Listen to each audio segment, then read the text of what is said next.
Hello साथियों, ए to Z classes में आपका स्वागत है। और आज हम लोग कारक पढ़ेंगे, जो हिंदी के महत्वपूर्ण कारक हैं उनको जानेंगे। ठीक, तो जो कारक होते हैं, कितने कारक होते हैं, उनका प्रयोग कैसे होता है, वो शब्दावली कैसे उनकी आती है, किस तरह से उनकी पहचान होती है, ये सारी चीज़ें हम जानेंगे कि कारक होते क्या हैं। तो अगर ये कारक हमको जानना होगा तो सबसे पहले हम अपने चैनल पे आएंगे, ए टू जेड चैनल पे आएंगे।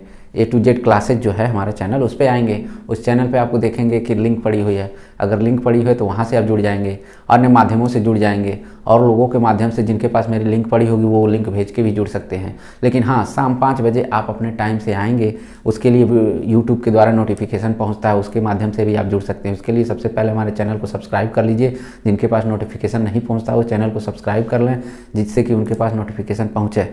ठीक, और चैनल को और प्यार दुलार दीजिए, सब्सक्राइब करिए, लाइक करिए, शेयर करिए। जो कुछ बन पड़े आप अपने हिसाब से करिए, मुझे जो बन पड़ रहा है आपके लिए वो मैं करता रहूँगा। ठीक, तो आज आपको दिख रहा होगा कारक, ये जो टॉपिक दिख रहा है कारक, आप लोग कारक को पढ़े होंगे, लेकिन एक बार और पढ़ लीजिए, थोड़े से अलग अंदाज में पढ़ लीजिए कि कारक होता क्या है, कारक के कार्य क्या हैं, कारक होते कितने हैं।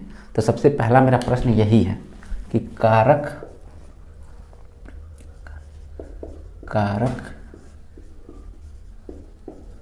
कितने होते हैं, चाहे कारक के कितने भेद होते हैं। ठीक, कारक कितने होते हैं, चाहे कारक के कितने भेद होते हैं। तो आप पढ़े होंगे तो कहते हैं कारक कितने होते हैं, 8। कारक कितने होते हैं, 8। 8 ही क्यों होते हैं भाई? क्योंकि हिंदी में जो मान्यता दी गई है कारकों की वो 8 दी गई है। लेकिन किशोरी लाल जो गोस्वामी जी कहते हैं, एक हिंदी के बहुत प्रख्यात लेखक हैं, राइटर हैं, वो कहते हैं कि जो कारक होते हैं वो 6 प्रकार के होते हैं। तो लेकिन बहुत अधिकांश विद्वान जो मानते हैं वो कारक को कितने मानते हैं, 8 मानते हैं। अगर प्रश्न पूछे कौन सा ऐसा विद्वान है हिंदी का जो कारक को 6 मानता है, तो आप कहेंगे किशोरी लाल जो गोस्वामी जी हैं, उन्होंने ही, तुलसीदास को गोस्वामी मत समझ लीजिएगा, किशोरी दास गोस्वामी हैं ये, उन्होंने हिंदी में जो कारक है उसको 6 माना है। ठीक, क्यों 6 माना है भाई? क्योंकि वो ये जानते थे कि कारकों के जो भेद होते हैं 8 की बजाय 2 कम होते हैं। वो संबंध को नहीं मानते हैं, ठीक, वो संबोधन को नहीं मानते हैं, इन दोनों को बस हटा लेते हैं, बाकी चीज़ों को वो मानते हैं। तो आज हम लोग कारक के बारे में जानेंगे कि इनका क्रम क्या होता है।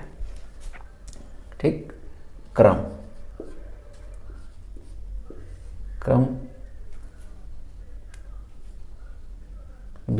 क्रम के बाद क्या आएगा, विभक्ति, कारक, विभक्ति या चिन्ह कहते हैं, कारक कहते हैं, क्रम कहते हैं।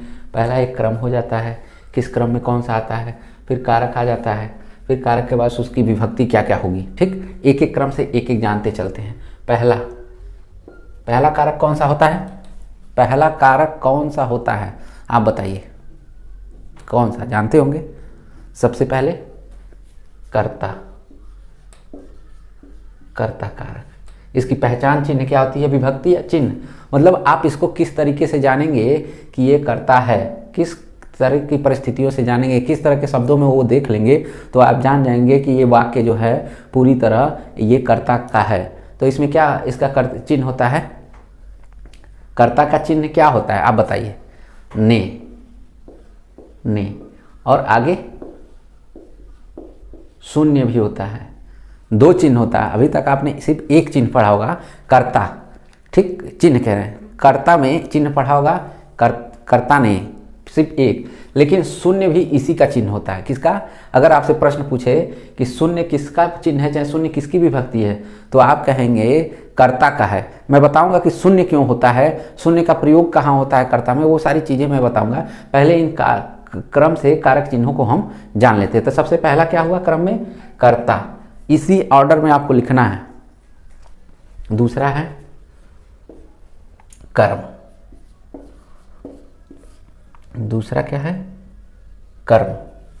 कर्म को क्या क्या होता है भाई, कर्म की पहचान क्या होती है, कर्म की, कर्ता ने कर्म को, इसी तरह से कर्ता ने कर्म को, यानी कर्ता किसी से कहता है कर्म को अब इसकी भी पहचान चिन्ह क्या होती है, इसको भी शून्य, इसकी एक और पहचान चिन्ह होती है। इसका चिन्ह देखिए, कर्ता ने शून्य, कर्म को शून्य, मतलब जो इसकी विभक्ति चिन्ह कहिए, चिन्ह कहिए, ये किस रूप में आ रहा है, कहता है कि दूसरे नंबर पर आता है कर्म, और कर्म की जो विभक्ति चिन्ह या पहचान है वो को कह सकते हैं, शून्य कह सकते हैं, क्योंकि शून्य इसमें भी है, कर्ता में भी और कर्म में भी है। ठीक, अब बात करते हैं तीसरे की, करण। कर्ता ने कर्म को करण से, कर्ता ने कर्म को करण से, उसके बाद एक और चिन्ह होता है द्वारा, एक और चिन्ह होता है कि द्वारा। ये शब्द ध्यान दीजिएगा, ये शब्द ध्यान दीजिएगा। मैंने कहा कर्ता ने कर्म को करण से, मैंने उसके बाद अल्प विराम दिया है। ठीक, अल्प विराम दिया है, उसके बाद मैंने क्या लिखा है, द्वारा, फिर मैंने अल्प विराम दिया है के द्वारा, यानी ये सेंटेंस द्वारा अलग है और ये के द्वारा अलग है, यानी ये किसी वाक्य में ये एक साथ प्रयोग होंगे, ये अलग प्रयोग होगा, ये अलग प्रयोग होगा, यानी ये करण का ही तीनों का तीनों जो ये सिंबल दिखाई दे रहा है, से, द्वारा, के द्वारा, ये तीनों किसके अनुसार है भाई, ये करण के द्वारा है, से द्वारा है, के द्वारा है, से द्वारा है। ठीक, तो ये कितने पॉइंट हो गए अभी तक, 3, यानी कर्ता ने कर्म को करण से, द्वारा, के द्वारा, अलग अलग पढ़ेंगे, से, उसके बाद द्वारा, उसके बाद के द्वारा। अब चौथा है, चौथा संप्रदान। संप्रदान का क्या पहचान होता है भाई, संप्रदान सबसे ज्यादा एग्जाम में यही पूछा जाता है, संप्रदान। संप्रदान, संप्रदान को के लिए, ये हो गया इसका, ये इसका हो गया, ये इसका हो गया, ये इसका हो गया, यानी को। ठीक, और को के बाद देखिए मैंने अल्प विराम लगाया है, अल्प विराम के बाद देखिए मैंने लिखा है के लिए। ठीक, यानी संप्रदान का जो विभक्ति पहचान चिन्ह होगा वो संप्रदान के साथ क्या प्रयोग होगा, वाक्यों के अंतर्गत आप पहचान लेंगे उस वाक्य का इसमें संप्रदान है, उस चिन्ह ये है कि उस वाक्य में को लगा होगा या के लिए लगा होगा। के अलग नहीं है, के लिए एक साथ है, को अलग है, यानी इसमें दो वर्ड इस तरह से आ रहे हैं, दो शब्द ऐसे आ रहे हैं जिसके माध्यम से हम संप्रदान को पहचान सकते हैं। अब पांचवा है अपादान। अपादान, अपादान क्या करता है भाई, ये तो जानते ही होंगे। ये कहता है अपादान मतलब से किस रूप में, ये अलगाव के रूप में, अलग करता है, ये किसी को अलगाव के लिए, तुलना के लिए, किसी की तुलना किसी से करते हैं, तुलना के लिए, समानता, समानता, किसी की किसी से समानता करते हैं, इन रूपों में, इन रूपों में अपादान का प्रयोग होता है, जो 5वें नंबर पर आता है। क्रम यही है, कोई क्रम में गलती नहीं है। कर्ता ने कर्म को करण से, द्वारा, के लिए, संप्रदान को, के लिए, अपादान से के बाद मैंने कोष्टक में लिखा है आपका अलगाव, अलगाव की स्थिति में संप्रदान होगा। किसी की किसी से तुलना करते हैं तो उसका होगा। समानता, किसी के साथ किसी की समानता करते हैं तो भी अपादान ही होगा। तो ये चीज़ें आप ध्यान रखिएगा। ठीक, अब बात करते हैं छठवां, संबंध। संबंध, कारक क्या है, संबंध। इसका किस तरह से संबंध बनाता है भाई, किस तरह से इसका पहचान चिन्ह है, बताइए। संबंध में किसी के साथ किसी का संबंध होता है तो उसको किस तरह का संबंध के रूप में पहचान चिन्ह है, विभक्ति क्या है, का, की, के। का अलग है, की अलग है, के अलग है, रा, री, रे। ये किसी के साथ किसी का संबंध बताता है। किसी का जानवर के साथ किसी का संबंध हो सकता है, किसी वृक्ष के साथ इसका संबंध होता है, किसी मनुष्य के साथ संबंध हो सकता है। मतलब किसी के साथ किसी भी प्रकार का कोई भी संबंध, जो ये चिन्ह दिखाई दे रहा है का, की, के, रा, री, रे, ये चिन्ह बताता है कि क्या ये इसके साथ क्या संबंध है। ये 6 हो गए। अभी मुझे कितने जानने हैं, 2। ठीक, अब सातवां कौन सा है? अधिकरण। अधिकरण, अधिकरण का चिन्ह क्या होता है? अधिकरण का चिन्ह क्या होता है? में, उसके बाद में पर चिन्ह होता है।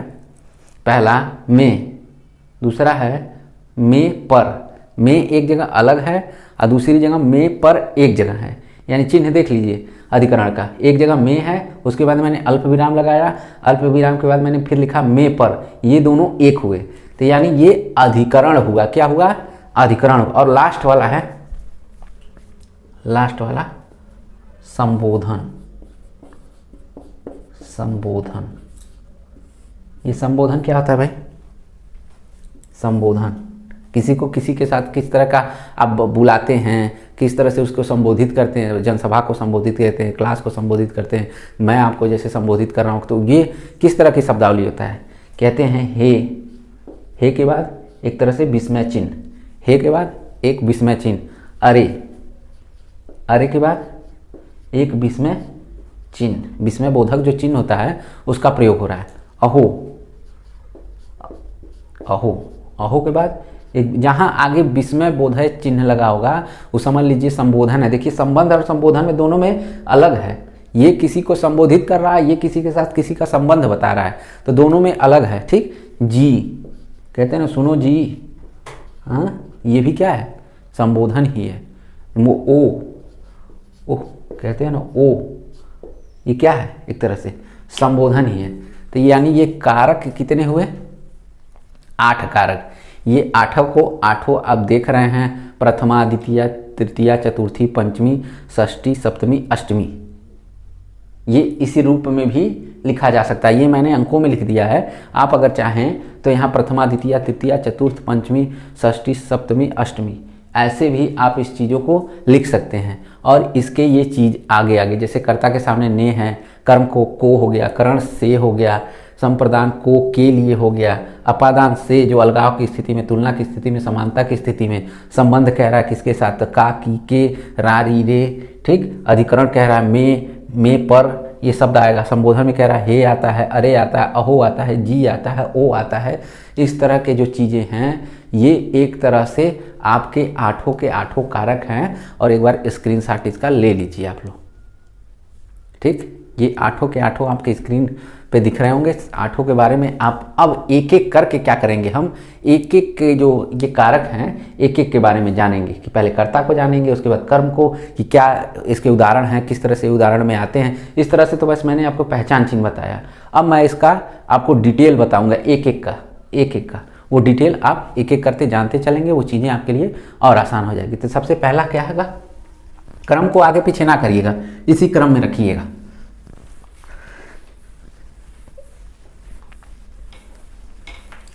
सबसे पहला क्या है?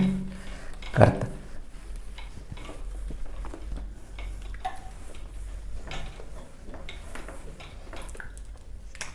पहला है कर्ता कारक। कर्ता कारक क्या कहा जाता है, अर्थात इसका शाब्दिक अर्थ होता क्या है? कर्ता का शाब्दिक अर्थ बताइए। शाब्दिक अर्थ, कर्ता का शाब्दिक अर्थ क्या होता है हमको बताइए, जल्दी बताइए कमेंट के माध्यम से। कर्ता का जो होता है शाब्दिक अर्थ क्या होता है, कमेंट के माध्यम से बताइए। ये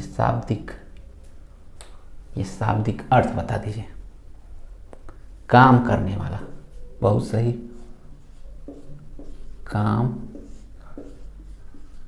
काम करने वाला।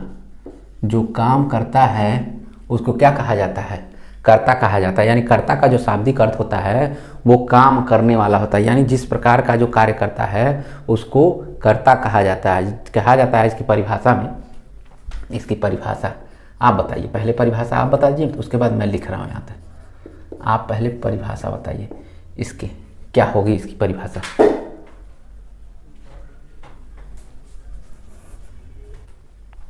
शब्द के जिस रूप में शब्द के जिस रूप में क्रिया करने वाले का बोध हो, शब्द के जिस रूप में, शब्द के जिस रूप में क्रिया करने वाले का बोध हो उसे कर्ता कहते हैं। उसे क्या कहते हैं? कर्ता कहते हैं। इसमें क्या कह रहा है परिभाषा में? शब्द के जिस रूप में, शब्द के जिस रूप में क्रिया करने वाले का बोध होता हो। मतलब कोई एक वाक्य होगा और उस वाक्य में देख रहे हैं कि कौन व्यक्ति जो है क्रिया कर रहा है। यानी मैं यहाँ पे पढ़ा रहा हूँ तो मेरी क्रिया क्या है? पढ़ाना। ठीक, मैं पढ़ा रहा हूँ, मेरी क्रिया है। मैं यहाँ टहल रहा हूँ तो ये क्या हुई? टहलना मेरी क्रिया है। मेरे हाथ ऊपर नीचे जा रहे हैं, वो क्या है? मेरे हाथ ऊपर नीचे जाने मेरी क्रिया है। मतलब जो क्रियाएं हो रही हैं, यानी शब्द के जिस रूप में क्रिया करने वाले का बोध हो, यानी जो क्रिया कर रहा है, जिस प्रकार की क्रिया हो रही है उसका बोध होता है। ठीक, उसका बोध होता हो उसे कर्ता कहते हैं। यानी मैं कोई काम कर रहा हूँ, आपको पढ़ा रहा हूँ, तो हमारा काम क्या है? पढ़ाना। ये हमारे लिए क्रिया हो गई। लेकिन वो कर कौन रहा है? मैं कर रहा हूँ, पार्टिकुलर मैं, मेरा भी कुछ नाम है, यानी रजनीश सिंह वो काम कर रहे हैं। ठीक, तो वो क्या हुआ? वो क्रिया कर रहा हूँ मैं, यानी कर्ता के रूप में मैं हूँ। और ये जो पढ़ाना जो है ये मेरी क्रिया हो जा रही है कि पढ़ाना, यहाँ टहल के पढ़ा रहा हूँ, टहलना भी मेरी क्रिया हो जाएगी, बोलना, ये सारी चीज़ें क्या हुई? मेरी क्रिया हो गई। कि ये इसको हम कह सकते हैं कि शब्द के जिस रूप में क्रिया करने वाले का बोध होता हो। आपको मैं कुछ बता रहा हूँ, आप उस चीज़ें उसको आपको समझ में आती हैं, उसी को बोध कहा जाता है। जिस ज्ञान को आप समझ लेते हैं, आपको उसका उदाहरण बता सकते हैं, कुछ मुझे समझा सकते हैं, उसी को बोध कहते हैं। यानी ये जो करता है वो कुछ जो हो रहा है क्रिया, उसको उसी का वो बोध हो रहा है। यानी कर्ता जो काम कर रहा है उसका आपको बोध हो रहा है। इसका चिन्ह क्या है? इसका चिन्ह कर्ता का चिन्ह क्या है? चिन्ह मैंने चिन्ह बताया था, एक ऐसे भी लिख सकते हैं और एक ऐसे भी लिख सकते हैं। ठीक, तो इसका चिन्ह क्या है? कर्ता, ये और शून्य। कर्ता का जो चिन्ह है ये ने है और शून्य है। तो इसमें कहा जाता है कि जब कर्ता का प्रयोग होता है, कर्ता का प्रयोग जब होता है तब कहीं कहीं विभक्ति चिन्ह की जरूरत पड़ती है और कहीं कहीं नहीं, और कहीं कहीं विभक्ति चिन्ह की जरूरत नहीं पड़ती है। ठीक, तो ये कह रहा है इसी कर्ता के रूप में कि ये कर्ता इस तरह से प्रयोग में आता है कि कहीं कहीं विभक्ति चिन्हों की इसकी ज़रूरत पड़ती है, यानी कहीं कहीं शब्दों में ने की ज़रूरत पड़ती है और कहीं कहीं बिना ने के लिखे हुए भी हम कर्ता का प्रयोग कर सकते हैं। ठीक, अब ये चीज़ें एक लाइन में और समझ लीजिए, हम कभी कहीं इसकी ज़रूरत पड़ती है और कहीं कहीं हमको ने की, यानी जो इसका विभक्ति चिन्ह है उसकी ज़रूरत नहीं पड़ती है। अगर पड़ती है तो लिखते हैं, नहीं पड़ती है तो नहीं लिखते हैं। लेकिन वो क्या कहलाता है? पूरा का पूरा सेंटेंस, पूरा का पूरा वाक्य कहलाता क्या है? वो कर्ता वाक्य ही कहलाता है कि इसमें कर्ता ये है, उसमें कर्ता पहचाना जा सकता है। क्योंकि कहीं कहीं आप परसर्ग का नाम सुने हैं, कारक को ही तो परसर्ग कहते हैं, अलग नामों में कारक को परसर्ग भी कहते हैं। तो कहीं कहा जाता है कि कहीं कहीं परसर्ग सहित और कहीं कहीं परसर्ग रहित। तो मैं पहले बात करता हूँ परसर्ग सहित, यानी ऐसे वाक्य जिसमें कर्ता का प्रयोग होता हो, कर्ता का प्रयोग के साथ उसके जो विभक्ति चिन्ह हैं वो प्रयोग होते हों। ठीक, मैं ऐसे वाक्य लिखने जा रहा हूँ कि जिसमें इसकी विभक्ति चिन्ह, कर्ता का विभक्ति चिन्ह प्रयोग होता हो। ठीक, यानी कर्ता का प्रयोग में विभक्ति चिन्ह सहित। ठीक, तो कर्ता का जो प्रयोग हो रहा है इसमें सहित, एक मैंने कहा कि कहीं कहीं जरूरत पड़ती है तो वहाँ प्रयोग कर लिया जाता है। कर्ता ने, जो ने चिन्ह है इसका, चाहे शून्य चिन्ह है इसका, उसका प्रयोग हो रहा है तो ठीक है, प्रयोग कर ले रहे हैं। कर्ता का में विभक्ति चिन्ह, पहले वही वर्ड जान लेते हैं। ठीक, ये कहते हैं पहला, इसका प्रयोग चिन्ह क्या है, ने है ना, शून्य है ना, इसका यही चिन्ह है। तब ऐसे हम चिन्हों का प्रयोग करते हैं। यानी मैंने आपको कल कुछ पढ़ाया, यानी शिक्षक ने कक्षा में हिंदी की किताब पढ़ाई, यानी शिक्षक ने पढ़ाया, समझिए शॉर्ट में समझिए, शिक्षक ने पढ़ाया। ये क्या हो गया, यहाँ पे दिख रहा है शिक्षक क्या हो गया, ये कर्ता हो गया। इसकी विभक्ति चिन्ह क्या हो गई, ने। वो पढ़ाया, भाई ये क्रिया हो रही है, इसकी पढ़ाना क्या हो रहा है, वो क्रिया हो रही है। यानी शिक्षक जो आपको दिखाई दे रहा है कर्ता के रूप में, और इसका जो विभक्ति चिन्ह, यानी इस शब्द के साथ आपका विभक्ति चिन्ह लगा हुआ है। कहा जाए दूसरे में, रोहन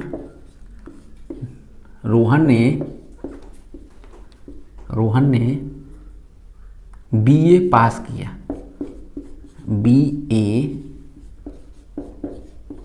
पास किया। इस वर्ड को भी देख ले, इसमें रोहन क्या है, कर्ता, और जो कर्ता चिन्ह क्या है, ने।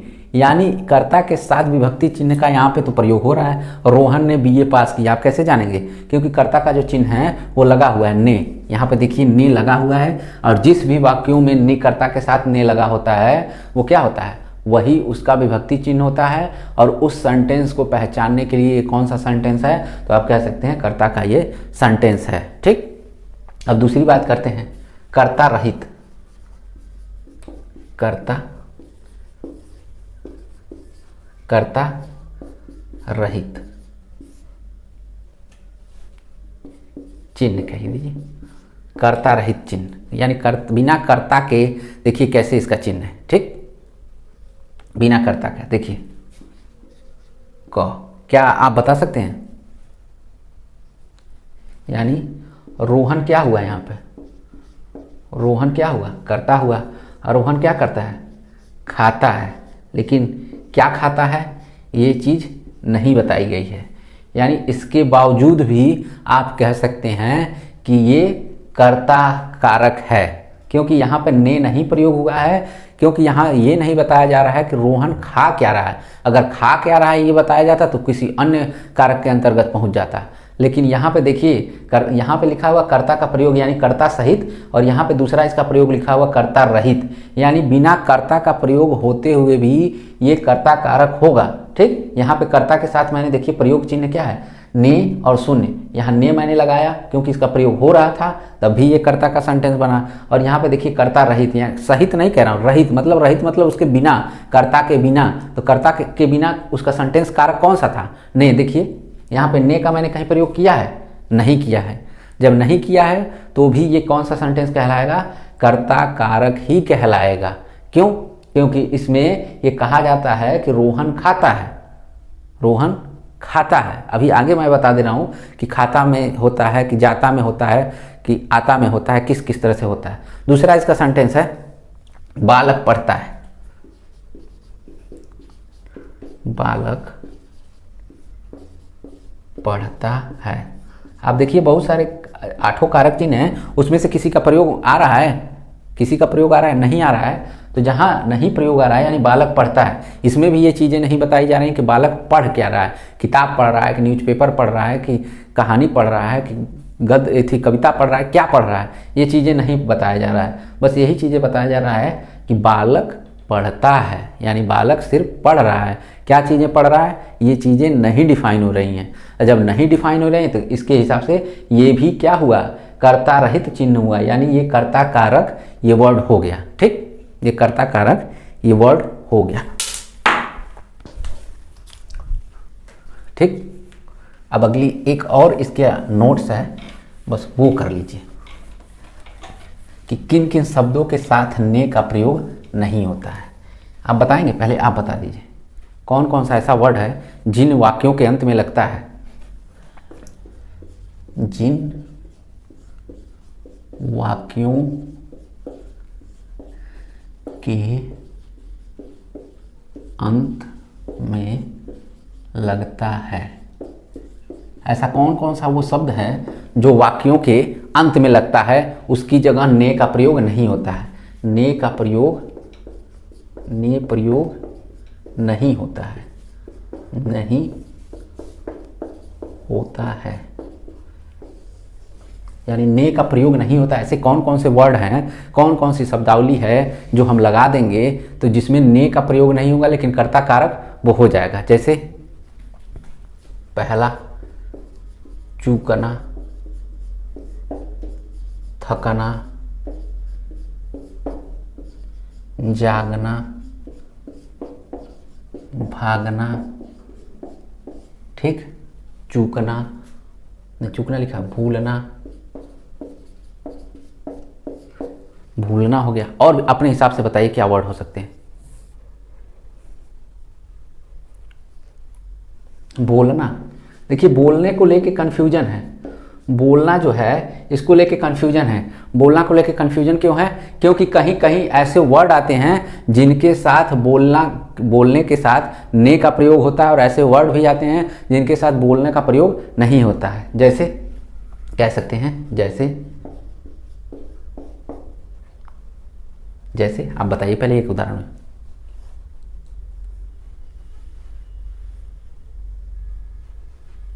मुझे गुजरात जाना है। मुझे क्या करना है? गुजरात जाना है, मुझे गुजरात जाना है। यहाँ पे देखिए थकना, ना वर्ड आया है ना, ये ना वर्ड को ही पकड़िएगा। इसकी जगह लास्ट में किसी भी वर्ड के लास्ट में यही वर्ड लिखा होगा ना, और जब भी ना लिखा होगा उस वाक्य के अंत में, ये देखिए मैंने क्या लिखा है, जिन वाक्यों के अंत में लगता है। यानी कोई भी वाक्य जो है समाप्त हो रहा है ठीक उसके पहले ना वर्ड लग रहा है ना, यानी देखिए एक बार इसकी परिभाषा जरूर देखिए लीजिएगा। जिन वाक्यों के अंत में लगता है, यानी मुझे गुजरात जाना, यानी जो ना है वर्ड है, ये जो ना वर्ड है ये वाक्यों के कहाँ लग रहा है? अंत में लग रहा है। और जब वाक्यों के अंत में ना शब्द लगता है तो वो किस रूप में आ जाता है? वो कर्ता के रूप में आ जाता है, यानी कर्ता कारक के रूप में उसकी गिनती हो जाती है। जिस वाक्यों के अंत में ना शब्द लगा होता है वो आ जाता है। जैसे वह भूल गई, वह भूल गई। भाई कुछ लोग हैं हमको भूल जा रहे हैं, ध्यान से देख नहीं पा रहे हैं, समझ नहीं पा रहे हैं, इतना वक्त नहीं है कि वो मेरे कमेंट का जवाब दे सकें। वो क्यों नहीं दे रहे हैं पता नहीं, भगवान जाने क्यों नहीं दे रहे हैं। उनके दिमाग में क्या समाया है कि कमेंट नहीं कर रहे हैं। उनको कमेंट करना चाहिए। अगर हम रिप्लाई कर रहे हैं अपनी तरफ से तो मानवता क्या कहती है? मानवता में कि अगर वो प्यार से हम बोलते हैं तो अगले वाले का धर्म भी प्यार से बोलना, यानी हम यहाँ से कुछ कह रहे हैं तो आप भी उधर से रिप्लाई करिए, ठीक, पॉजिटिव रिप्लाई करिए। तो वह भूल गई, तो यहाँ क्या कह रहा है? जब वो भूल गई तो वो भी किसके अंतर्गत आ गया? यहाँ क्या भूल है? देखिए ये वर्ड आया है ना, ये भूल शब्द आया है ना, यानी वो वर्ड जो लगा है भूल या चूक, ना की जगह चूक भी लिख दिया गया होता ना तो भी क्या होता? आप इस वर्ड को कर्ता कारक कहते हैं, ठीक। क्यों कहते भाई? क्योंकि देखिए बोलना भी आ जाए, थकान भी आ जाए, जगना भी, भागना भी, चूकना, भूलना, यानी ये वर्ड भूल जो आ गया है, ये अगर ये किसी सेंटेंस के अंत में रहे, यानी इसके बाद देखिए कोई सेंटेंस नहीं है। जब कोई सेंटेंस नहीं है कर्ता कारक है। अगला भी कहते हैं वह चूक गया, वह चूक गया, यानी कोई कार्य करने से वो चूक गया, 2 नंबरों से फेल हो गया, 4 नंबरों से फेल हो गया, 10 नंबरों से फेल हो गया, 50 नंबरों से फेल हो गया। कोई किसी भी परीक्षा को पास करने में क्या करता है? वह चूक गया, यानी आप कहते हैं ना ये इसकी मात्रा है भूल की, चूके नहीं लिखा हुआ है, ये भूल की मात्रा भूल है, ठीक।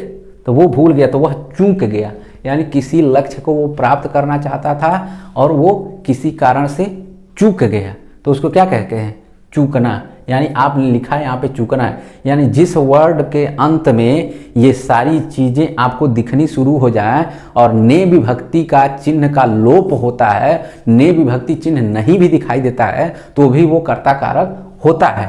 क्योंकि ये शब्द आप देख लीजिएगा, कॉपी में लिख लीजिएगा, क्योंकि ये शब्द भी बड़े इंपॉर्टेंट होते हैं कि भाई ये शब्द जहाँ दिखाई देंगे हमको कोई विभक्ति चिन्ह नहीं दिखाई दे रहा है, सिर्फ ये वर्ड दिखाई दे रहे हैं और ये वर्ड कहाँ लगे हुए हैं? वाक्य के अंत में लगते हैं। अगर वाक्य के अंत में ये वर्ड लिखे दिखाई दे रहे हैं तो समझ लीजिए यहाँ पे कर्ता कारक है। ठीक, किसी प्रकार की कोई कन्फ्यूजन नहीं। तो आज हम लोगों ने कर्ता कारक को जाना कि क्या क्या चीज़ें हैं कर्ता कारक में, किस तरह की चीज़ें आती हैं। वो कहा जाता है कि जो शून्य वाला, देखिए किसी ने शून्य वाली बात कही, तो शून्य वाले को जान लीजिए। कहा जाता है जहाँ पर विभक्ति चिन्ह का अभाव होता है वहाँ पे शून्य का भी प्रयोग होता है। यानी जो मैंने, जहाँ विभक्ति चिन्ह का अभाव होता है वहाँ शून्य का भी प्रयोग करते हैं।